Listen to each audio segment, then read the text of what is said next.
चलिए जानते हैं आज की देश और दुनिया की सिलेक्टेड काम की और महत्वपूर्ण 50 बड़ी खबरों को सिर्फ 10 मिनट में। पर अभी तक आपने इस चैनल को सब्सक्राइब नहीं किया है तो सब्सक्राइब कर दें। शशि थरूर ने केरल चुनाव को लेकर कहा कि वहां सरकार बनाने में बीजेपी की कोई भूमिका नहीं होगी। उनका कहना है कि अगर बीजेपी वहां अपना खाता खोल ले तो वही बड़ी बात होगी और अगर 2-3 सीट भी जीत जाए तो पार्टी के लिए वही खुशी की बात होगी। हिमंत बिस्वा शर्मा ने असम के जलुकबाड़ी से अपना नामांकन दाखिल किया। इस दौरान उनके साथ उनकी पत्नी रिणिकी और बेटा नंदिल भी मौजूद रहे। बेंजामिन नेतन्याहू ने यह भी कहा कि उनकी सेना लगातार आगे बढ़ रही है और ईरान को भारी नुकसान हो रहा है। उन्होंने दावा किया कि ईरान के 100 से ज्यादा मिसाइल लॉन्चर और कई हथियार बनाने वाली फैक्ट्रियां तबाह कर दी गई हैं। मोहन भागवत ने नागपुर में कहा कि दुनिया में ज्यादातर संघर्ष स्वार्थ और वर्चस्व की चाह से होते हैं। उनका मानना है कि स्थायी शांति सिर्फ एकता, अनुशासन और धर्म के रास्ते पर चलने से ही मिल सकती है और कई देश मानते हैं कि भारत ही मौजूदा युद्ध को खत्म कराने में बड़ी भूमिका निभा सकता है।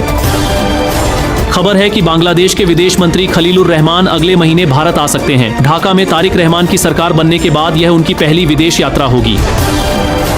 ईरान और अमेरिका इजराइल के बीच तनाव के चलते पाकिस्तान में तेल संकट गहरा गया है। शहबाज शरीफ की सरकार ने सरकारी कर्मचारियों के लिए हफ्ते में 4 दिन काम करने का नियम लागू किया है। आधे कर्मचारियों को वर्क फ्रॉम होम दिया गया है और लोगों से पेट्रोल डीजल कम इस्तेमाल करने की अपील की गई है। सुप्रिया श्रीनेत ने शशि थरूर के बयान से असहमति जताते हुए कहा कि वह उनकी बात से बिल्कुल सहमत नहीं है। बेंजामिन नेतन्याहू ने सोशल मीडिया पर फैली अपनी मौत की खबरों को गलत बताते हुए कहा कि वह जिंदा हैं और सबके सामने मौजूद हैं। ईरान ने दावा किया है कि उसने अब तक अमेरिका के 16 फाइटर जेट गिराए हैं, जिनमें 10 रीपर ड्रोन और कुछ रिफ्यूलिंग टैंकर भी शामिल हैं। शशि थरूर ने कहा कि अगर भारत और फ्रांस मिलकर शांति की कोशिश करें तो यह अच्छा कदम हो सकता है। यह बात उन्होंने प्रधानमंत्री नरेंद्र मोदी और फ्रांस के राष्ट्रपति इमैनुएल मैक्रों के बीच हुई बातचीत पर कही। महुआ मोइत्रा ने यूपी पुलिस और वाराणसी पुलिस से सवाल किया कि एक हिंदू शव शाकाहारी होता है या मांसाहारी। उनका कहना है कि जब तक इसका जवाब नहीं मिलता तब तक गंगा में चिकन खाने पर किसी को गिरफ्तार नहीं किया जाना चाहिए। नरेंद्र मोदी ने कतर के अमीर तमीम बिन हमद अल थानी से फोन पर बात कर उन्हें और कतर के लोगों को ईद की शुभकामनाएं दी। साथ ही उन्होंने कहा कि भारत कतर के साथ खड़ा है और ऊर्जा ढांचे पर हुए हमलों की कड़ी निंदा करता है। बेंजामिन नेतन्याहू ने कहा कि उन्हें यह भी नहीं पता कि इस समय ईरान को कौन चला रहा है, क्योंकि मोज्तबा खामेनेई अभी तक सामने नहीं आए हैं। हरियाणा विधानसभा में दी गई जानकारी के मुताबिक पिछले 6 साल में 18 से 45 साल के करीब 18,000 लोगों की हार्ट अटैक से मौत हुई है। यह आंकड़ा जनवरी 2020 से जनवरी 2026 के बीच का है। जोमेटो ने अपनी डिलीवरी प्लेटफॉर्म फीस बढ़ा दी है। पहले हर ऑर्डर पर 12 रुपये 50 पैसे लगते थे, अब इसे बढ़ाकर 14 रुपये 90 पैसे कर दिया गया है, यानी अब हर ऑर्डर थोड़ा महंगा पड़ेगा। ऑनलाइन मार्केटिंग कंपनियों ने प्रीमियम पेट्रोल के दाम बढ़ा दिए हैं। अब पेट्रोल 2 से लेकर 2 रुपये 30 पैसे प्रति लीटर तक महंगा हो गया है और ये नई कीमतें आज सुबह 6 बजे से लागू हो गई हैं। जम्मू कश्मीर के मुख्यमंत्री उमर अब्दुल्ला ने कहा कि बड़े पैमाने पर अधिकारियों के ट्रांसफर ज्यादातर गैर बीजेपी शासित राज्यों में होते हैं, खासकर पश्चिम बंगाल में, लेकिन उनका मानना है कि इससे चुनाव के नतीजों पर कोई खास असर नहीं पड़ता। उन्होंने कहा कि चुनाव नेता जीतते हैं, अधिकारी नहीं। साथ ही उन्होंने यह भी कहा कि वोटों की गिनती के बाद ममता बनर्जी भारी बहुमत से जीतेंगी। दिल्ली एनसीआर में मौसम अचानक बदल गया है। सुबह से ही कई इलाकों में बारिश हो रही है, जिससे लोगों को गर्मी से थोड़ी राहत मिली है और मौसम सुहावना हो गया है। इजराइल के प्रधानमंत्री बेंजामिन नेतन्याहू ने कहा कि अमेरिका होर्मुज जल्द मरुमध्य को खोलने के लिए कड़ी मेहनत कर रहा है और इजराइल भी इसमें हर संभव मदद कर रहा है। उनका कहना है कि अगर यह कोशिश सफल होती है तो तेल की कीमतें कम हो सकती हैं। चैत्र नवरात्रि के पहले दिन हरियाणा सरकार ने बिना लाइसेंस चल रही मीट की दुकानों पर सख्ती करने के आदेश दिए हैं। सभी नगर निगम और नगर पालिकाओं को निर्देश दिया गया है कि ऐसी दुकानों की पहचान कर उन्हें तुरंत बंद कराया जाए और लगातार जांच की जाए ताकि नियमों का सख्ती से पालन हो सके। महाराष्ट्र के रत्नागिरी में दाऊद इब्राहिम की पुश्तैनी जमीन नीलाम कर दी गई है। सरकार ने सेफमा कानून के तहत जब्त की गई इन संपत्तियों को बेच दिया है। खरीदारों को अप्रैल 2026 तक पूरी रकम जमा करनी होगी, तभी यह सौदा पूरी तरह मान्य होगा। राष्ट्रीय स्वयंसेवक संघ के प्रमुख मोहन भागवत ने कहा कि ईरान वाले युद्ध को भारत ही रुकवा सकता है। केंद्रीय मंत्री जयंत चौधरी को जान से मारने की धमकी मिली है। ये धमकी सीधे उन्हें नहीं बल्कि उनके स्टाफ को फोन कॉल और व्हाट्सएप मैसेज के जरिए दी गई। मामला गंभीर लगते ही पुलिस में शिकायत कर दी गई है। कांग्रेस नेता हुसैन दलवाई ने शशि थरूर पर तंज कसते हुए कहा कि वो प्रधानमंत्री नरेंद्र मोदी के खास सहायक बनना चाहते हैं। वहीं थरूर ने ईरान मामले पर कहा था कि मिडिल ईस्ट पर सरकार की चुप्पी एक जिम्मेदार रणनीति हो सकती है। पंजाब के मुख्यमंत्री भगवंत मान ने कहा है कि उनकी सरकार राजस्थान से 1,44,000 करोड़ रुपए मांगेगी। उनका कहना है कि 1960 से अब तक राजस्थान ने पंजाब से 18,000 क्यूसेक पानी लिया है, लेकिन उसका कोई पैसा नहीं दिया गया।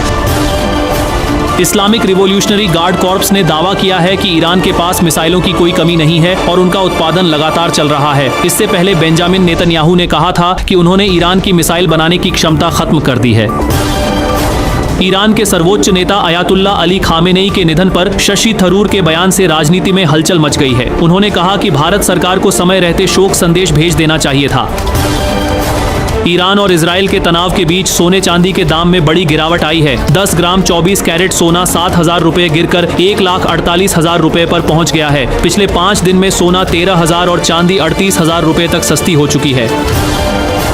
असम में विधानसभा चुनाव से पहले सियासी हलचल तेज हो गई है। केसी वेणुगोपाल ने कांग्रेस की तीसरी लिस्ट जारी करते हुए 22 उम्मीदवारों के नाम घोषित किए हैं। अब तक कांग्रेस कुल 87 सीटों पर अपने उम्मीदवार उतार चुकी है।